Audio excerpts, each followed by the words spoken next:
Kembali ke episode sebelumnya, ketika Takagate mulai memburu orang-orang dengan kejam, sahabat dekatnya, Ayaka, menjadi korban dari tangan Takagate. Dia berusaha mencari cara untuk menghentikannya dengan pergi ke monumen bersama Rihanna. Tetapi Rihanna, sepupunya, malah dibunuh lagi.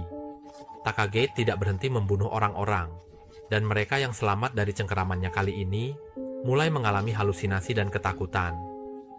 Mari kita ikuti kelanjutan cerita ini untuk melihat bagaimana akhirnya di gerbang 2. Setelah Kana berhenti di rumah karena sakit tidurnya untuk beberapa waktu, suatu hari ibunya membawanya keluar untuk mengambil obat dan memberitahu Kana untuk Kana berjalan pulang, berhenti di lampu merah, lalu menuju jalan Ayaka meninggal. Di tengah jalan, angin berhembus, Takagate muncul. Dia siap sebelum diserang. Gambar ke Netsuki dan Reiko di jembatan. Netsuki bahas pembunuhan Takagate, pergi ke lokasi. Netsuki tanya tentang tenda, berarti mayat Ayaka. Tapi polisi tangani mayat Kana baru meninggal. Angin berhembus, Takagate muncul lagi. Dia siap sebelum diserang. Gambar kembali ke Netsuki dan Reiko. Reiko ingin pergi, Netsuki ingin melihat. Takagate kenalan Kana, berdiri sedih sebelum pergi.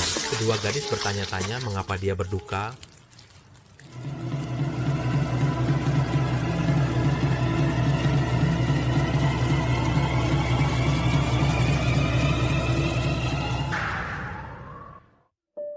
Gambar berpindah ke sepasang remaja, Netsuki dan Reiko, yang sedang berjalan di jembatan penyeberangan di siang hari. Netsuki membicarakan tentang peristiwa pembunuhan oleh Takagate, dan mereka pergi ke lokasi kejadian. Netsuki bertanya-tanya mengapa kejadian itu sudah lama berlalu, tetapi masih ada tenda di sana, yang berarti mayat Ayaka. Namun, yang sedang ditangani polisi di tenda itu adalah mayat Kana, yang baru saja meninggal semalam. Reiko bilang bahwa tidak perlu melihatnya, dan berusaha membawanya pergi, tetapi Netsuki tetap bersikeras untuk melihatnya. Di saat itu, Takagate, asisten akademisi, dan kenalan Kana dari peristiwa sebelumnya, juga berdiri di sana. Dia memandangnya dengan tatapan sedih. Sebelum pergi dari tempat itu, kedua gadis itu mengamati, dan bertanya-tanya mengapa dia terlihat begitu berduka. Di sekolah, siswa membicarakan legenda Takagate. Reiko tidak takut dan bertanya, apakah kejadian kemarin ulah Takagate? Temannya menceritakan Kana dan Jaksa, sahabat yang meninggal karena Takagate. Temannya bilang jangan panik jika melewati. Temannya bertanya apakah Reiko merasa takut, dan Reiko menjawab tidak sama sekali. Temannya melanjutkan cerita tentang peristiwa Kana dan Jaksa, yang merupakan sahabat dekat dan meninggal bersama, bahkan di tempat yang sama. Karena ulah Takagate, temannya bilang jangan panik dan takut, karena jika mereka melewati jembatan tanpa membawa barang atau pakaian berwarna merah, mereka tidak akan apa-apa. Reiko bilang cukup, berhenti bicara tentang hal konyol ini setelah ada yang meninggal. Sebelum dia pergi, teman-temannya masih berbicara tentang apa yang harus dilakukan. Jika itu benar, mengingat seragam sekolah mereka memiliki dasi berwarna merah. Rika, gadis kaya di sekolah, datang. Reiko bertanya kenapa Rika absen di pertemuan kemarin. Rika minta maaf, bilang lupa. Reiko bilang semua sudah berusaha, tapi egoisme satu orang bisa jadi masalah. Rika terlihat marah. Rika meletakkan buku keras, minta maaf, tanya apakah semua baik. Dia janji bantu lain waktu. Reiko kembali ke meja. Istirahat siang, Netsuki bilang, Reiko berani bicara begitu ke Rika. Reiko jawab, kenapa tidak? Itu kenyataan. Harusnya begitu kan? Saat buku dijatuhkan di atas meja, suaranya keras.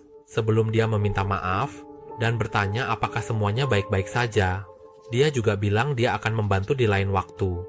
Reiko pun kembali ke mejanya. Saat istirahat siang, Netsuki datang berbicara dengan Reiko, mengatakan betapa beraninya dia berbicara dengan Rika seperti itu. Reiko menjawab, kenapa tidak? Itu kan kenyataan. Itu adalah hal yang seharusnya dilakukan, bukan? Dalam rapat sebelum hari festival, sepertinya kelompok Rika sangat tidak suka dengan Reiko, karena dia berusaha mengajak semua orang untuk berkumpul dan membantu pekerjaan, sementara kelompok Rika itu malas. Suatu hari, Gada mengajak teman-temannya, termasuk Netsuki, untuk pergi makan. Saat itu, Reiko melihat Netsuki berjalan bersama kelompok Rika, dan teman-teman Rika berusaha membujuknya untuk bergabung dengan mereka. Sementara itu, Takagate masih terus mencari bukti yang terkait dengan kasus pembunuhan itu. Mendapatkan informasi baru yang berkaitan dengan paman pemilik rumah tua Takagate. Keesokan harinya, Lego dibully lagi. Tasnya digores dengan pesan pergi mati, bodoh. Rika dan teman-temannya masuk seolah itu ulah mereka. Di kelas, dompet Lego dicuri. Lego curiga Sayaka yang baru bergabung dengan Rika mengambilnya. Tanpa bukti, teman-teman lain tidak senang dengan Lego. Di kelas, dompet Lego dicuri. Lego curiga Sayaka mengambilnya. Dia bertanya pada Sayaka, tapi tanpa bukti, teman-teman tidak senang dengan Lego. Setelah pelajaran, Natsuki dan Lego pulang bersama. Lalu kelompok Rika mengajak Natsuki karaoke, menjauhkannya dari Lego.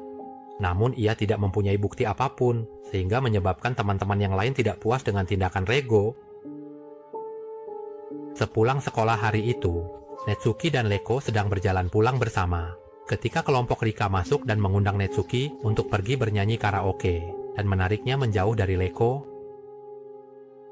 Di ruang karaoke, Natsuki mengetahui kebenaran. Dompet Lego hilang ulah Sayaka. Dia terkejut tidak percaya Sayaka mengkhianati Lego. Reika menunjukkan dompet Lego dan bertanya apakah Natsuki ingin mengembalikannya kepada sahabatnya. Menyerahkan dompet Lego dan berkata, "Kalau kamu mengembalikannya, kamu tidak akan jadi bagian dari kami lagi." Malam itu, Lego berjalan di jembatan melintasi rel dan mendengar suara mirip Take. Dia teringat kata-kata Natsuki bilang, jika tidak ada barang atau pakaian berwarna merah, dia akan selamat. Rem tiba-tiba datang. Jika kamu mengembalikannya, kamu tidak akan menjadi bagian dari kami lagi. Sebelum Reika memanggil kelompok teman-temannya dan pergi. Sore itu, Lego berjalan menaiki jembatan melintasi rel kereta dan mendengar suara mirip suara Take. Dia teringat Natsuki bilang, jika tidak ada barang atau pakaian merah, dia selamat. Rem datang menghampirinya. Dia mengambil teleponnya dan menelepon Sayaka, meminta maaf menuduh Sayaka mencuri dompetnya. Suara Take semakin mendekat, memanggil dan bertanya apakah bisa bertemu. Take berdiri tepat di belakangnya. Saat itu, Take berdiri di belakangnya dan berkata kepada Sayaka bahwa dia tahu apa yang Sayaka lakukan. Sayaka datang ke jembatan dan memanggil Lego. Mereka mendengar suara aneh dan angin bertiup. Angin itu akan menerbangkan tubuh Sayaka menjadi dua bagian. Tak lama kemudian, Sayaka datang menaiki jembatan bersama seorang temannya dan berusaha memanggil Lego yang berada di sisi lain jembatan. Setelah beberapa saat, kedua gadis itu mendengar suara aneh sebelum mereka bertemu dengan paket-paket dan angin bertiup ke arah mereka.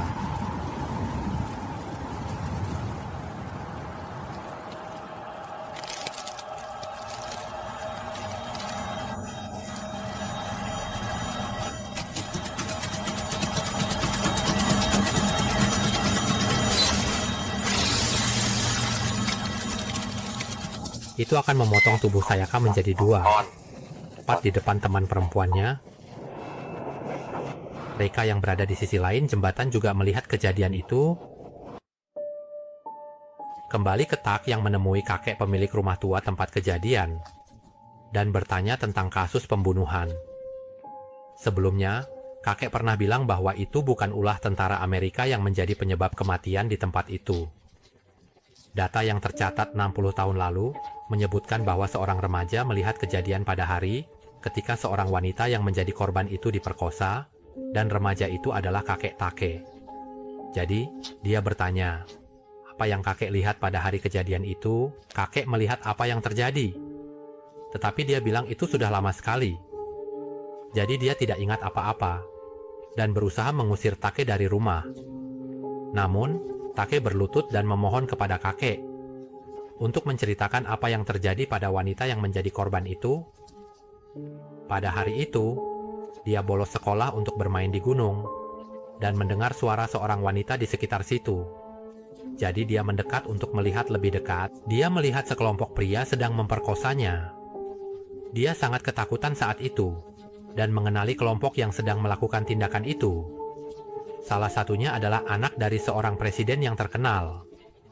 Anak presiden itu tidak ingin tindakan ini menjadi berita yang akan merusak reputasi mereka.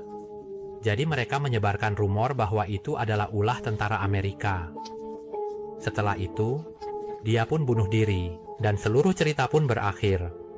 Rung bertanya kepada Take, apakah dia tahu apa yang terjadi pada ketiga orang itu? Setelah itu, Take menjawab bahwa mereka semua dibunuh. Tidak lama setelah kejadian itu, di dekat reruntuhan kereta api tua, kakek mengatakan bahwa dia sangat kejam, karena ketiga tubuh itu terpotong-potong, dan itu adalah kutukannya, yang menjadi rumor yang menyebar di komunitas. Di karaoke, Rika dan teman-temannya membahas kematian Sayaka dan balas dendam Reiko. Saki, teman Sayaka, syok dan mengurung diri. Netsuki bertemu Reiko, memohon agar masalah dompet tidak dibawa ke... Teman bilang Saki syok. Malam itu, Netsuki bertemu Reiko, memohon agar dompet hilang, tak dibawa ke polisi. Reiko menemukan dompetnya. Mereka bertengkar. Reiko bilang, dia bagian Rika, tak ada yang perlu dibicarakan, katanya. Sebelum pergi, Reiko bilang, tiket ada. Saat menelepon Sayaka ke jembatan, tiket membunuh Sayaka. Dia penasaran korban berikutnya. Hari berikutnya, Netsuki memeriksa pekerjaan. Teman tanya tentang Okuba yang hilang. Teman bilang Okuba pulang dengan, kita tidak ada yang perlu dibicarakan. Tapi sebelum Reiko pergi, dia memberitahu Netsuki bahwa apa yang dia katakan itu benar. Tentang tiket, itu memang ada. Karena pada hari dia menelepon Sayaka untuk keluar di jembatan, tiket telah membunuh Sayaka, dan dia penasaran siapa yang akan menjadi korban berikutnya. Malam berikutnya, saat Netsuki sedang memeriksa pekerjaan dengan teman-temannya, dia bertanya tentang Okuba, teman lainnya yang hilang. Salah satu temannya mengatakan bahwa Okuba sudah pulang bersama teman sekelas lainnya. Netsuki teringat bahwa dia juga pernah melakukan sesuatu yang buruk kepada Reiko sebelum berpihak pada Rika. Jadi, dia segera pergi mencari Okuba, yang saat itu dipanggil Reiko untuk bertemu di rel kereta di bawah. Karena jembatan ditutup akibat kejadian, Netsuki yang terburu-buru mencari Okuba, akhirnya melihat Okuba yang berdiri di sisi lain rel kereta. Ketika dia berteriak memanggil Okuba, tiba-tiba ada angin kencang yang menerpa dirinya. Sebelum tiket berlari dari belakang dan memotong tubuh Okuba menjadi dua bagian, lalu melarikan diri, Netsuki terkejut melihat tubuh Okuba terpotong dan Reiko di belakangnya. Saat tubuh jatuh, Reiko melewati mayat Okuba, mendekati Netsuki dan berkata, inilah akibat melanggar batas. Sekarang kamu mengerti kan? Siapa korban berikutnya? Semua yang menyakitiku. Aku akan membunuh mereka semua, kata Reiko. Netsuki memintanya berhenti, tapi Reiko menjawab, aku akan membunuh mereka semua. Netsuki berkata. Reiko menjawab, silakan, jika kamu bisa, berhentikan aku. Lalu dia pergi, dan berita tentang kematian siswi itu menyebar, sementara Takeda sedang berkabung untuk kelompoknya di rumah. Netsuki juga pergi ke rumah Kana, karena dia adalah teman kembar. Netsuki bertemu Takeda, dan ingat bahwa dia pernah melihatnya di lokasi kejadian di jembatan. Dia berusaha mengejar Takeda, untuk menanyakan sesuatu. Tetapi sepertinya dia tidak ingin berbicara, dan segera pergi. Netsuki yang berlari mengejar sampai terjatuh, dan memberitahu Takeda bahwa dia juga pernah melihat tiket. Takeda pun akhirnya setuju untuk berbicara dengan Netsuki. Sementara kelompok Rika merasa ketakutan karena teman-teman mereka dibunuh satu persatu.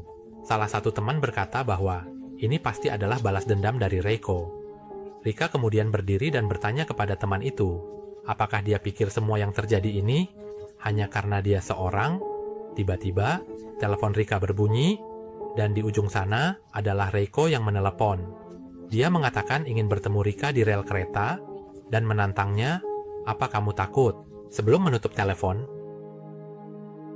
teman-teman dalam kelompok berusaha mencegahnya untuk pergi, karena semua ini adalah balas dendam dari Reiko, yang sudah membunuh teman-teman mereka.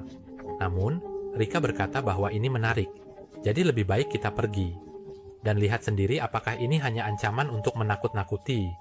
Jika memang begitu, kita akan tahu apa yang akan terjadi padanya. Kita beralih ke Netsuki yang sedang berbicara dengan Takeda, sambil mendapatkan informasi bahwa tiket itu mirip dengan kutukan dari nama orang yang pernah menyakitinya di masa lalu. Semua nama korban yang hilang memiliki keterkaitan dengan huruf-huruf dari nama mereka.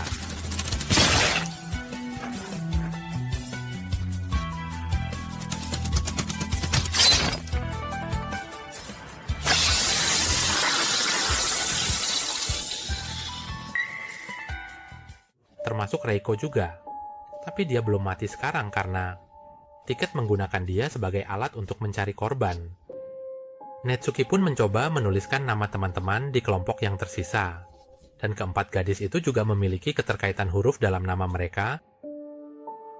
Dia dan Takeda mencoba menghubungi keempat orang itu, tapi tidak ada yang mengangkat telepon. Jadi, mereka memutuskan untuk pergi mencari, karena khawatir akan terjadi sesuatu yang buruk.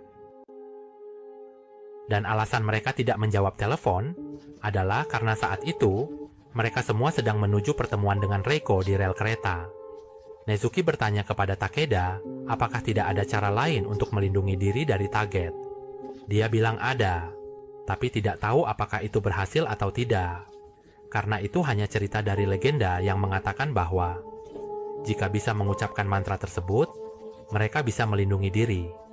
Dia juga mengatakan bahwa kematian setiap korban terjadi di sekitar rel kereta tua dekat jembatan. Jadi kita harus pergi melihat ke sana. Gambar beralih ke empat gadis yang tiba di stasiun kereta yang ditinggalkan. Salah satu teman meminta untuk pergi ke toilet dan menjadi korban pertama yang diserang oleh target.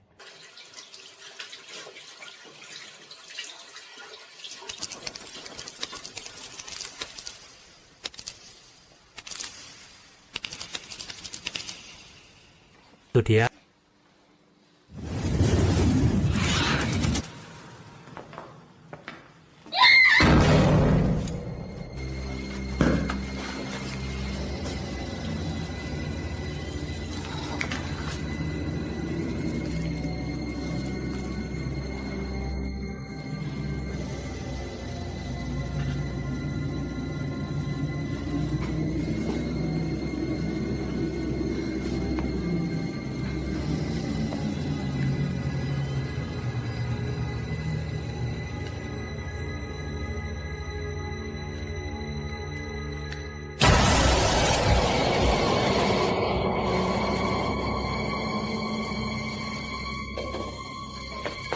Semua orang terkejut meninggalkan Rika. Dia mendengar suara target dan mengambil sapu. Dua teman juga diserang target. Rika mencari Reiko. Dia bertemu target. Rika menahan target, tetapi target melukai kepala Rika hingga berdarah.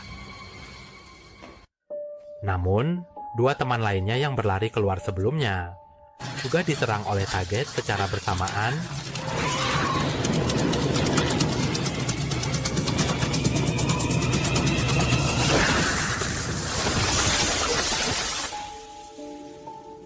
Sekarang hanya Rika yang tersisa hidup.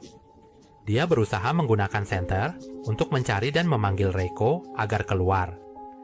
Tiba-tiba, dia bertemu dengan target yang ada di jendela, dan target langsung menyerangnya. Rika berusaha menahan target dengan sapu, tetapi target yang sangat kuat membuat sapu itu tidak berdaya dan menusuk kepala Rika hingga berdarah dan mengalir ke lantai. Di sisi Mizuki dan Takeda yang mengikuti masuk, mereka menemukan mayat dua teman yang terputus di dekat rel kereta, sebelum bertemu dengan Reiko. Reiko mengatakan bahwa keempat orang itu sudah mati. Nezuki mencoba menyadarkan Reiko bahwa dia sedang berpikir salah, karena dia tidak bisa mengendalikan target, tetapi justru target, yang sedang mengendalikannya untuk membunuh semua orang. Ryako bilang terus kenapa? Aku tidak peduli. Tiba-tiba angin bertiup kencang. Target sudah semakin dekat. Nezuki berusaha menarik Reiko untuk melarikan diri bersamanya, tetapi sudah terlambat. Target sudah mengetahui segalanya dan langsung menerjang Reiko. Saat itu, Reiko mendorong Nezuki menjauh sebelum dia diserang oleh target yang memotong tubuhnya hingga terpisah.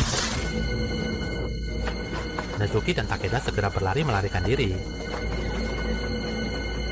Tapi jika mereka terus berlari mengejar kedua orang itu,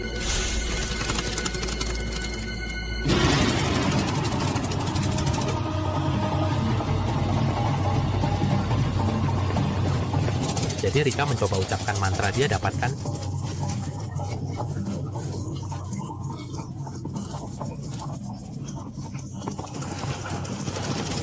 Tapi itu tidak berhasil.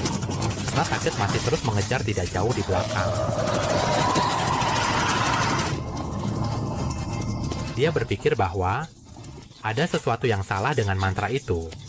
Sebelum dia terjatuh dan mencoba mengucapkan mantra itu lagi dengan caranya sendiri, dia menulis dan langsung menerjangnya.